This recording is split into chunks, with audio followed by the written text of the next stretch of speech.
ఓం శ్రీ గురుభ్యో నమ. శ్రీ భాగవత కృష్ణదేశ కేంద్రుల వారి శుద్ధ నిర్గుణ తత్వకందార్థములు. ఈ గురుమంత్రము యొక్క ప్రతాపమును తెలియజేయుచున్నారు.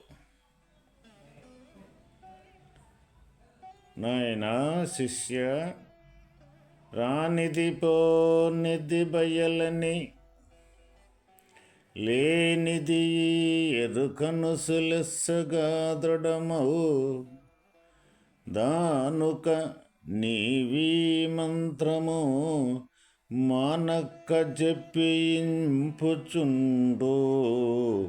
మానీతిశాలి.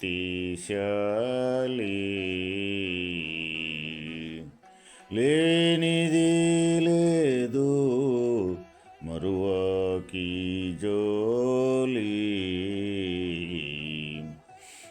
లేనిది లేదని పూని నిశ్చయమైతే,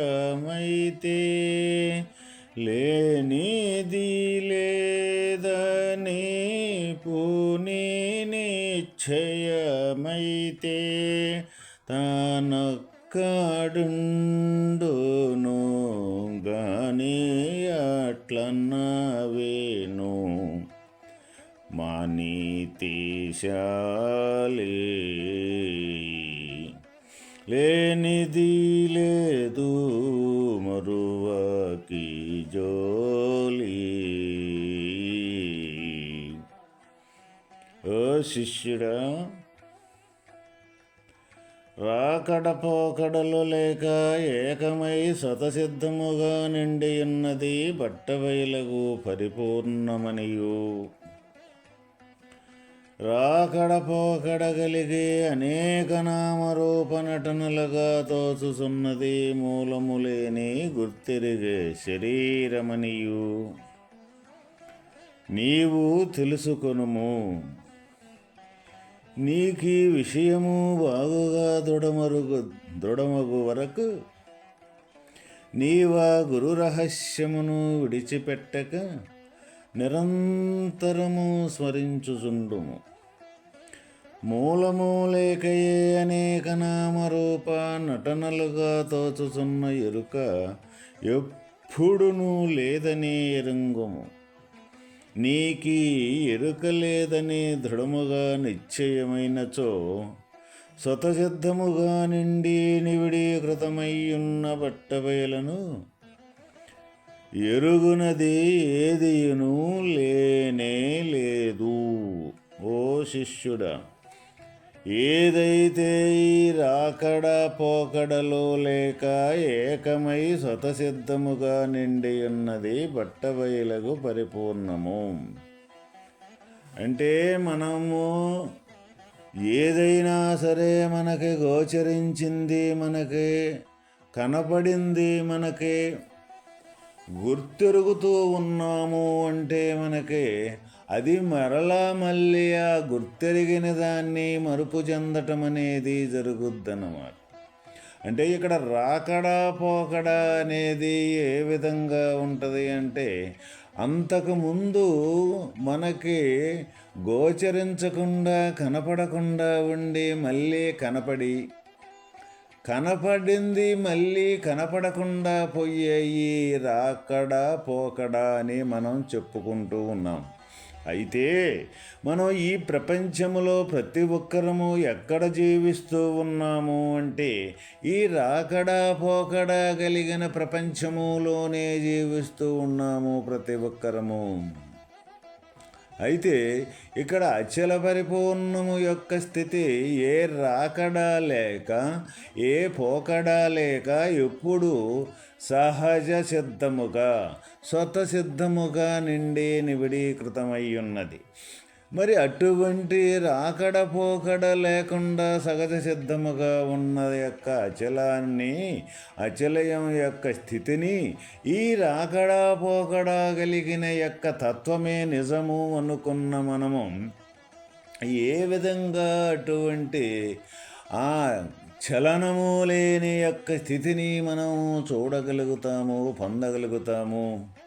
ఎటువంటి పరిస్థితుల్లో కూడా వీలుగాని పని. అందువల్ల ముందు మనము తెలుసుకోవలసింది మనకే ఏదైతే ఈ రాకడ పోకడ కలిగిన యొక్క తత్వం ఏదైతే ఉన్నదో ఆ తత్వాన్ని ముందు మనం సంపూర్తిగా తెలుసుకోవాలి. మనం ఎక్కడో ఈ భగవంతుని యొక్క తత్వాన్ని తెలుసుకునేదానికి మనకంటే వేరుగా మన ఇంద్రియములతోటి చూసే ఈ దృశ్యరూపకములో భగవంతుడు గుడిలోనూ గోపురములోనూ ఇంకా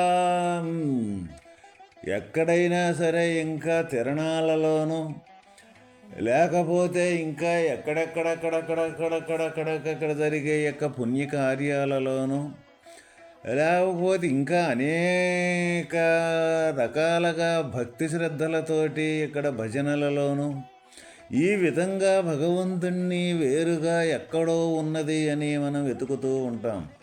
వాస్తవకంగా మనం ఎతికేది ఏది కూడా అది నిజంగానిది. ఎందుకు నిజంగానిదంటే ఇప్పుడు మనం ఒక గుడిలో ఒక విగ్రహాన్ని మనం దేవుడు అని నమ్మి ఆ విగ్రహానికి మనం పూజలు చేసి మనం నమస్కరించి మరుక్షణం యువతలకు వచ్చిన తర్వాత ఆ విగ్రహము కానీ ఆ గుడి కానీ అక్కడ చేసిన పూజలు కానీ ఏమైనా ఉంటున్నాయా అక్కడ? ఇవన్నీ ఎరుకతో కూడుకున్న లక్షణాలే కానీ వేరే కానే కాదు. అయితే ఇక్కడ భగవంతుని యొక్క స్థితి ఏ విధంగా మనకి ఇక్కడ తెలియజేయుచున్నారు. ఎప్పుడు రాకడనేది పోకడనేది అంటే కొద్దిసేపు లేకుండా ఉండేది కానీ మళ్ళీ కొద్దిసేపు ఉండేది కానీ ఈ రెండూ లేకుండా ఎప్పుడు ఒకే రకంగా ఉండే యొక్క సహజ సిద్ధముగా ఉన్న తత్వం ఏదైతే ఉన్నదో ఆ తత్వం ఇక్కడ అచల తత్వం భగవంతుడు అని మనకి ఇక్కడ తెలియజేయుచున్నారు.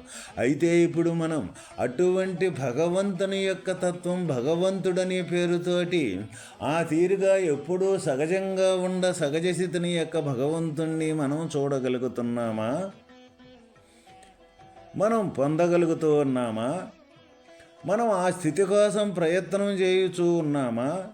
పోనీ మన ప్రయత్నాలన్నీ కూడా అటువంటి ఏ బట్టబయలైన పరిపూర్ణం యొక్క భగవంతుణ్ణి చూసేదానికోసం మన ప్రయాణం అనేది సాగుతూ ఉన్నదా అని ప్రతి ఒక్కరము కానీ మనం ప్రశ్నించుకున్నట్లయితే మనకే తెలుసుద్ది మనం ఎటు ప్రయాణం చేస్తూ ఉన్నాము అన్న విషయం.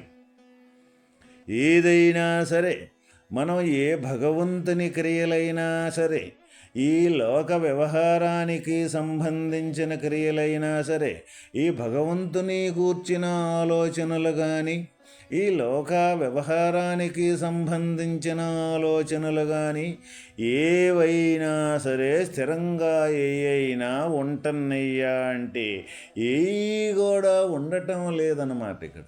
అందువల్ల ఏమీ ఉండనప్పుడు ఇక్కడ మనం ఆలోచన చేసి మనం గుర్తెరిగే విధానమే ఇక్కడ లేదు అని మనకు అందువల్లే పెద్దలు కంఠాపదముగా మనకు తెలియజేయటం జరుగుతూ ఉన్నది. ఎందుకు వాళ్ళు లేదు అని చెబుతూ ఉన్నారు? వాళ్ళు సంపూర్తిగా మనం గుర్తెరిగే యొక్క జ్ఞానంతో చేసే ఆలోచన ఆ ఆలోచనకు సంబంధించిన ఈ నామము రూపకము క్రియ ఇవన్నీ కూడా మారిపోతూ ఉంటుంటాయి అన్నమాట. అవి స్థిరంగా ఉండవు, ఆ స్థిరమ లేకుండా మారిపోతూ ఉంటుంటాయి. అందువల్ల ఈ మారిపోయే యొక్క లక్షణాన్నే ఎరుక, అదే జ్ఞానము అని మనకి చెప్పటం జరుగుతూ ఉన్నది. అయితే మనం ఇక్కడ ఈ మారిపోయే స్థితిలోనే మనం జీవిస్తూ ఉన్నాం.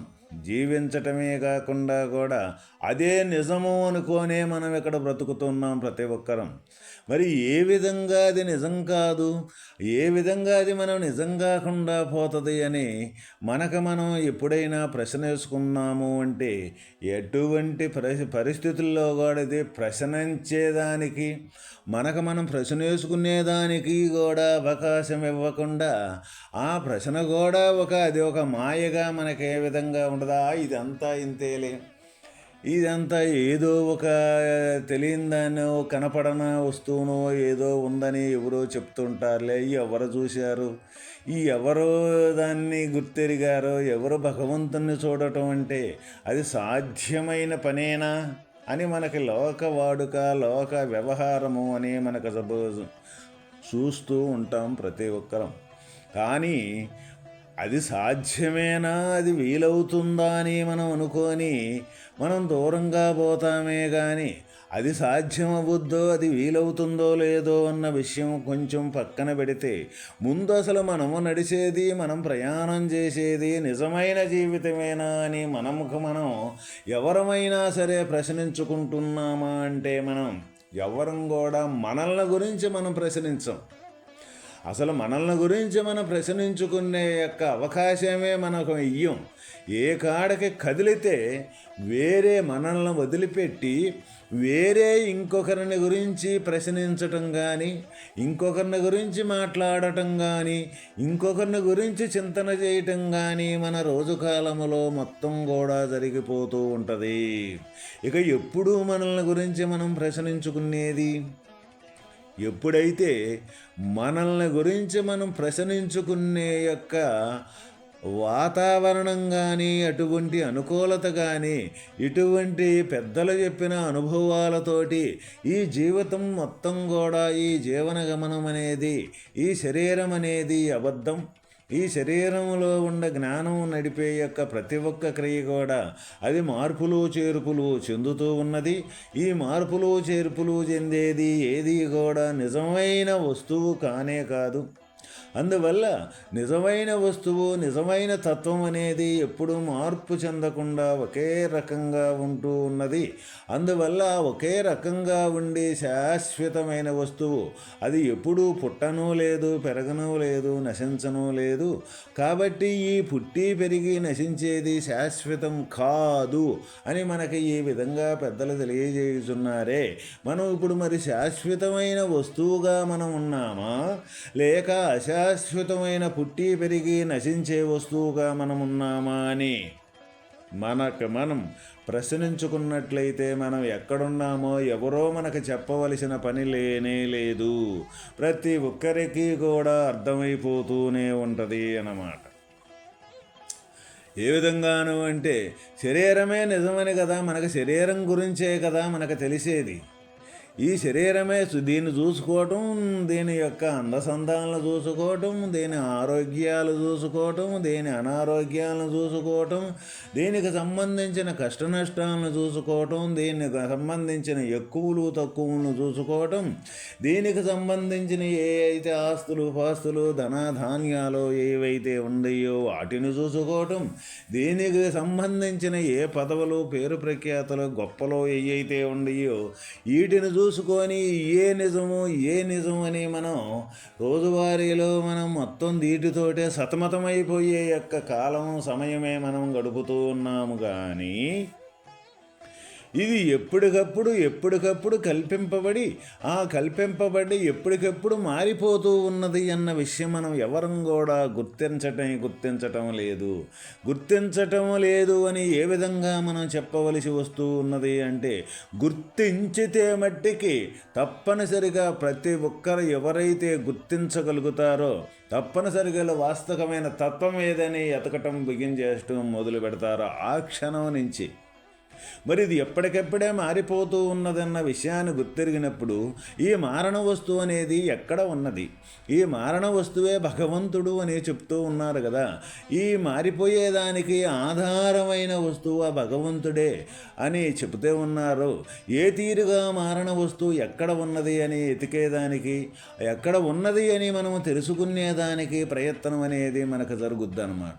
అందువల్ల ప్రయత్నం అనేది మనకి జరగటం లేదు, ఆ ప్రశ్న అనేది మనకి కలగటం లేదు అంటే తప్పనిసరిగా మనకి ఈ మార్పు చెందేదే నిజము అని ఈ జీవితాన్నే మనం ప్రతి ఒక్కరము కూడా బతుకుతూ ఉన్నాం. ఇదే నిజము, శాశ్వతమని దీంతోటే కలిసిపోవటం, దీంతోటే తల మునకలయ్యి మనం జీవితం మొత్తం గడపటం అనేది జరుగుతూ ఉన్నది. ఇది అవునా కాదా అని ఎవరు కూడా మనం ప్రశ్నించకముందే ప్రతి ఒక్కరము మనం ప్రశ్నించుకున్నట్లయితే మన విషయం మనకే తెలిసిపోతుందన్నమాట. కాబట్టి ఇటువంటి ఈ నిజంగాని తత్వం ఇటువంటిది అని తెలుసుకోవాలన్నా, నిజమైన తత్వం ఆ తీరుగా ఏ మార్పులు చేర్పులు లేకుండా ఉండ యొక్క తత్వం అదేని తెలుసుకోవాలన్నా తప్పనిసరిగా గురువు యొక్క సహాయము ఎంతో అవసరము. ఆ సహాయం అంటూ లేకపోతే ఇదే నిజమని మనం బతికే వాళ్ళకే అక్కడ తప్పనిసరిగా నిలబెట్టి ఇది కానిది ఇది అవునది, ఏదైతే నిజమైనది ఉన్నదో, ఏదైతే నిజంగానిది ఉన్నదో, నిజంగాని దాన్ని నిజంగానట్టు చూపించేది ఆ గురుడు మాత్రమే. నిజమైన దాన్ని నిజమైనట్టుగా చూపించేది ఆ గురుడు మాత్రమే. ఎందుకు అక్కడ ఆ నిజమైనది చూపించేది ఆయన ఒక్కడే, వేరే ఎవరు చూపించలేరంటే వేరే ఎవరు చూపించలేరు. ఎందుకు? వాళ్ళు చూసుంటే కదా, వాళ్ళకి తెలిసుంటే కదా. మనకు ఏదైనా మనకు పంచిపెట్టాలి అన్నప్పుడు, ఏదైనా మనకు ఒకరు ఇవ్వాలి అన్నప్పుడు మనకు ఇయ్యదగింది వాళ్ళ దగ్గర ఉంటే కదా వాళ్ళు మనకి ఇచ్చేది.